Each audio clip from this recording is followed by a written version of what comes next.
Hippocampus's LP3, 10 songs, 33 minutes long. We are really stretching the definitions of an LP here, We but really are now. yeah, I think we may have to revisit my what is a drop conversation in our state of Yeah. music conversation this year because no one no one's listening to Audioface on that one. But on for LP3, Hippocampus had kind of this is their third LP and they've made a lot of different somehow smaller releases and drops and projects over the past couple years since they've been out. They kind of blew up on the scene. I want to say 2017 is the first time I heard about them. And people were I like, heard about okay, them a little bit earlier. I think the Sound South in 2015 was the first song I heard, but that's more if I'm really in indie circles. Yeah. I would say. They've been around for a little bit. Definitely. They've been around and they've gotten a lot of acclaim for their ability to, take indie, which is such a nebulous phrase now. That's definitely going to be part of the state of music conversation as well.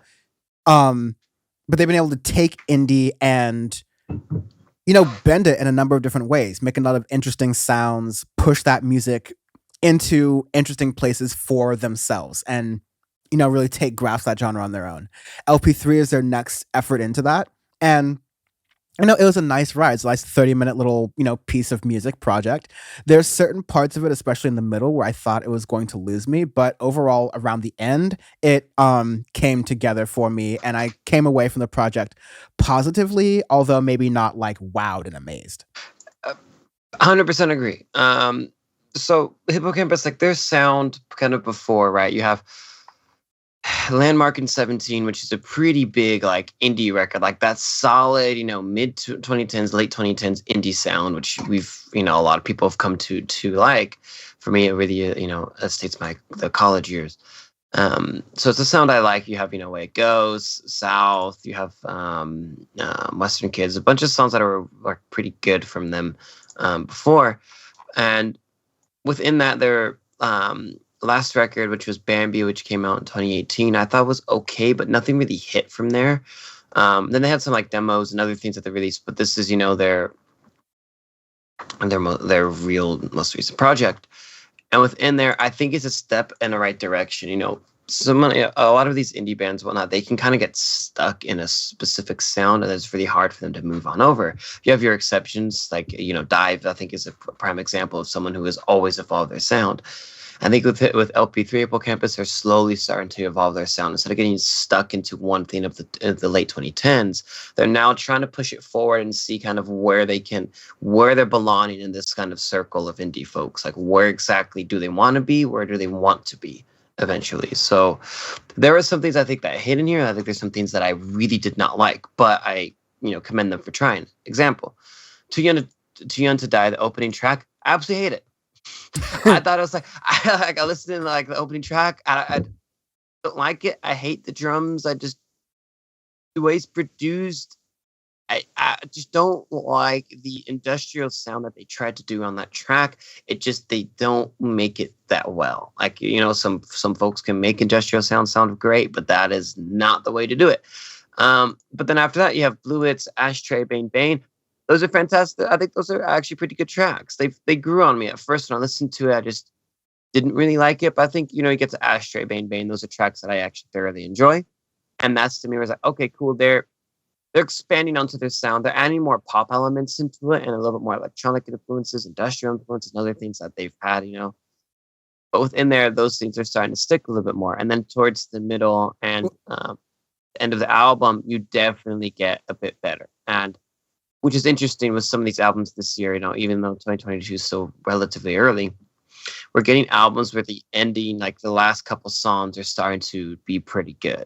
Where, last year, the past couple years, we've had albums that have just been extremely top heavy. To me, a lot of these we're getting have been more bottom heavy, which can be good and can be bad, depending. And I think with this album, because it's, pretty short, I think it's good for it to be bottom heavy in that way. Yeah, I know with 2020, we had a ton of, we had a best album enders category. It was looking really good.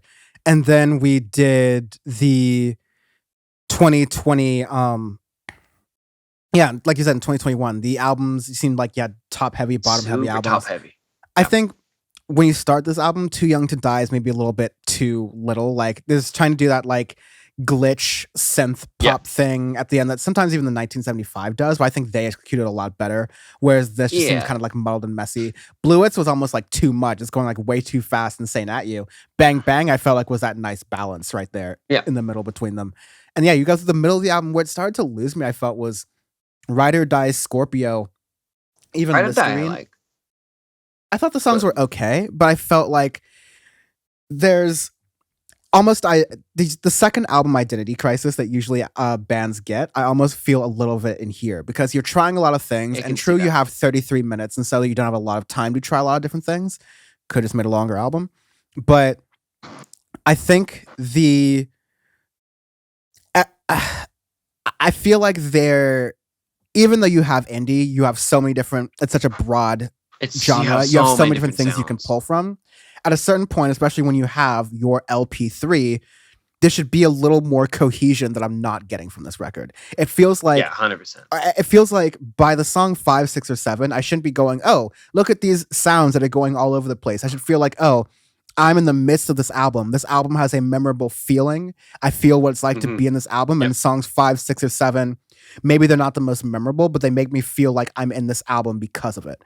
So unfortunately, I don't get that from here, but I felt like around Listerine and songs like Boys and Understand felt like I ended it okay enough for me to go, okay, this wasn't like a wash album. It was just pretty solid. Oh yeah, like I said, I think Boys is a fantastic track towards the end of it, and that's to me where like, cool. That song is a perfect encapsulation of them evolving their sound.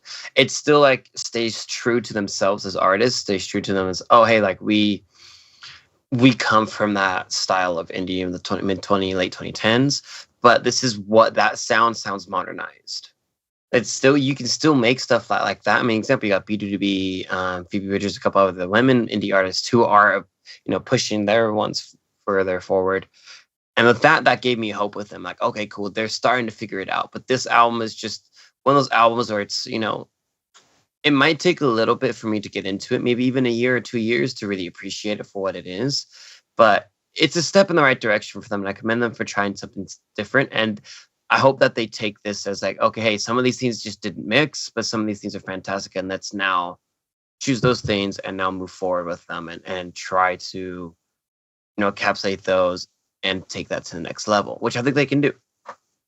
Totally. They've got the right stuff there. They just have to own in on what is right and decide on that, which is a common thing that a lot of great bands even do. So wish them well on that. Arbitrary scale this week, because we do arbitrary scales every time on Audioface, because our review is our review, and ranking systems don't matter, but this ranking system is kind of fun. It's bowling alleys, and I'm going to give this the old Rossmore Bowl. Rossmore Bowl? That's good. Yeah, it doesn't exist anymore. Now it's a shopping center because no one does shopping centers, no one does bowling alleys anymore. But you know what? This is the Roaring 20s. We're just going to do some random old shit anymore just for fun. We're bringing back bowling alleys. This is a solid Westminster Lanes. I think it still exists. Last time I went there was pre-pandemic, so I don't know if it still exists post-pandemic, but like they got decent lanes. You could always get a time there. It's got decent balls, and it gets the job done. But it's rather expensive. Yeah. There's so many good bowling alleys around LA that I wanted to give my love out to, but there's no albums that cut it. Like I would give my love out to Shadow Lanes. Okay, I wanted to do the young Canoga Park Bowl, but nobody deserved the Canoga Park today. Yeah, and there's nothing like as mediocrely average as Cal Bowl in Lakewood.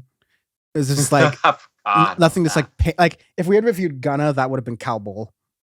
What is what's the Lakewood Mall one? Is that like Lane 1 or something?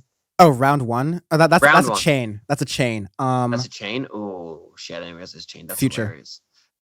It's future ones. We gotta have chain bowling alleys.